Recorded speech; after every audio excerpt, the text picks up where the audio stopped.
第1067章去向。望着那站起身来的青衣老者，萧炎脸庞之上也是掠过一抹阴沉之色。快走！星兰的脸色同样是一变，急忙转头对着萧炎道，似是听到他的话语一般，那堵住萧炎退路的2名长老体内斗气也是缓缓涌动，脸庞上噙着一抹冷笑。你若真是星兰的朋友，便请在叶家略作停留，我们或许还可以好好商议一番。青衣老者目光紧紧地盯着萧炎，沉声道。萧炎面无表情，如今他心中时刻都是记挂着小医仙的处境，哪有时间管他什么狗屁叶家。跟我走。目光转向星兰，萧炎说了一声，然后便是直接转身对着大厅之外行去。至于那堵住门口的2名叶家长老，则是完全被他给无视了去。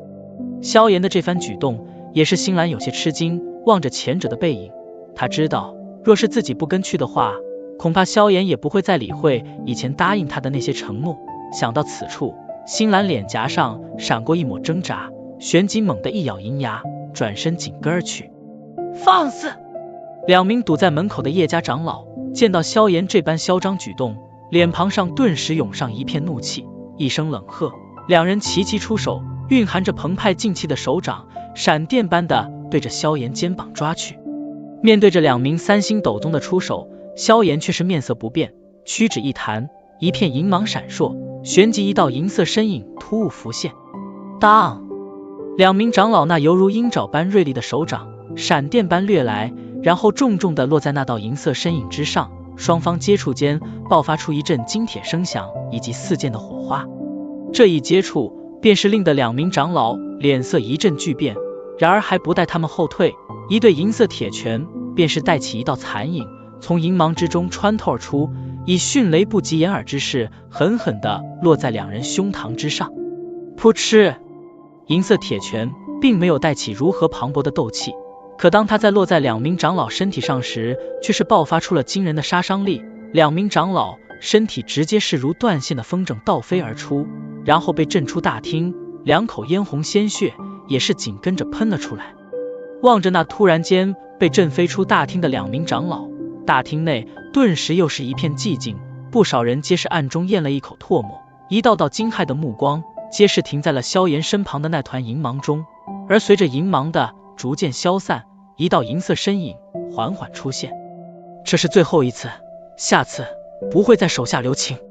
背对着叶家众人，萧炎的声音之中噙着许些冰冷杀意。这些人3番4次的阻拦，的确是已经逐渐的将其耐心消耗光。守卫处的青衣老者阴沉的脸庞缓缓的变得凝重，目光死死的盯着萧炎身旁的那纹丝不动的银色人影。从后者身上，他感觉到了一种危险的味道。如今的地妖魁在吸收了焚炎谷那次丹雷后，无疑又是被强化了许多。按照萧炎的猜测，他应该能够与1名7星斗宗正面相抗，而这位叶家的大长老也只不过是6星斗宗而已，根本就不可能会是地妖魁的对手。这是傀儡。目光顿在地妖魁身上片刻，青衣老者终于是发现了什么，眼瞳微微一缩，旋即目光骤然转向萧炎，缓缓的道。萧炎并未回答，袖袍一挥，便是再度将地妖魁收入纳戒中，道：现在我可以带星兰走了。青衣老者眉头紧皱，目光紧盯着萧炎。这个神秘的青年不仅年纪轻轻便是达到斗宗层次，而且还拥有着这等恐怖势力的傀儡，看来背景不弱呀。难怪星兰在说其他时会那般的具有信心。老夫叶家大长老叶仲，这位小友可是名叫萧炎？冲着萧炎拱了拱手，青衣老者脸庞上的阴沉之色也是缓缓收敛。萧炎所展现而出的这些力量，足以震慑如今的叶家，因此他在说话间也是比先前客气了许多。萧炎点了点头，并不想过多停留，抬起脚步便是行出大厅。其后星兰略作迟疑，偏头对着那叶仲道：大长老，等萧炎大哥将事情解决后，我会回来的。说完，他也是连忙跟上。见状，叶重张了张嘴，只能叹息了一声，不再说话，任由2人离开。大长老，那先前被萧炎一掌击溃的4长老，此刻也是爬了起来，望向叶仲。叶仲摆了摆手，叹道：算了，让他们去吧。这个萧炎或许的确不是寻常人，说不定这一次叶家还真是要倚仗他。不可能吧？他虽说实力很强，但想要让我叶家重新进入丹塔长老席，这点实力可还远远不够。将希望寄托在一个不熟悉底细的人身上，是不是有些？那四长老迟疑了一下，道：没办法，如今不少有实力的势力都是盯着我叶家，若是再没有什么举措的话，恐怕叶家就真的完了。叶仲摇了摇头，无奈的道：现在便希望这个名叫萧炎的青年真的有星兰所说的那般本事吧。而且今日之事，恐怕也让得他对我叶家缺乏好感。哎，这也是需要头疼之事。带着星兰在出了叶家后，萧炎便是一把抓住其手臂，直接对着城外飞掠而去。片刻后，方才在城外的一处山顶上停下。小医仙的事，你应该知道吧？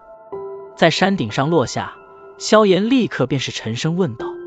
星兰微微点了点头，贝齿咬着红唇，轻声道：当初我与小医仙姐姐紫妍顺利的出了空间虫洞，然后花了几月时间来到丹域。在抵达丹域时，小医仙姐姐却是因美貌缘故，被一个名为玉仙门的淫邪势力盯上，然后一怒之下将之尽数击杀。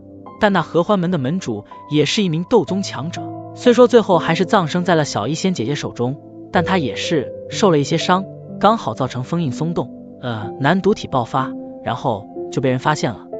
在丹域，难毒体便是灾难的代名词，因为以前就曾经有过恶难毒体爆发而造成的灾难，因此这一次恶难毒体刚刚被传出去，便是引来了众多势力围剿，其中以冰河谷最盛。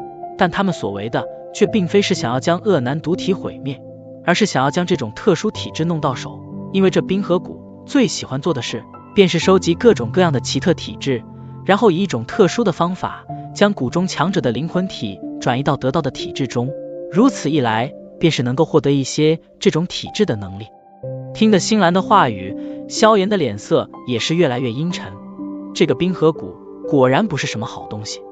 前段时间小医仙的躲藏之地被冰河谷发现，然后与对方强者交过手，受了不轻的伤。萧炎大哥，星兰没用，一点忙都帮不上。说到此处，星兰眼圈也是红了起来，他对于自己的无力一直很是感到自责。萧炎深吸了一口气，旋即摆了摆手，道：不关你的事，你应该知道小医仙现在在何处吧？我接到过小医仙姐姐传给我的消息，但如今的那里却几乎被冰河谷的强者尽数包围，我根本就进不去。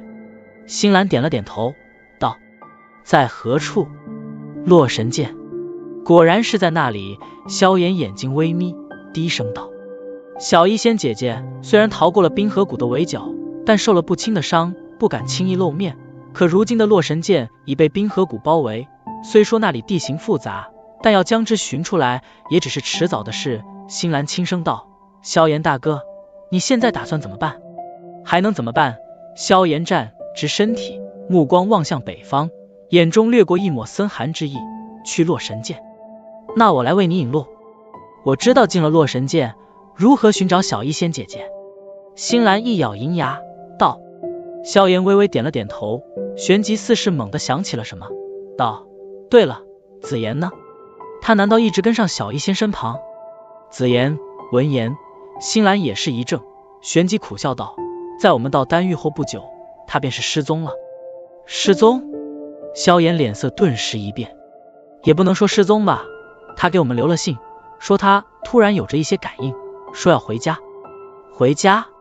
萧炎眉头紧皱，紫妍的身份一直都是一个谜，但他隐隐间也能够猜到其身份必然极强，也不知道他那所谓的回家是去哪里。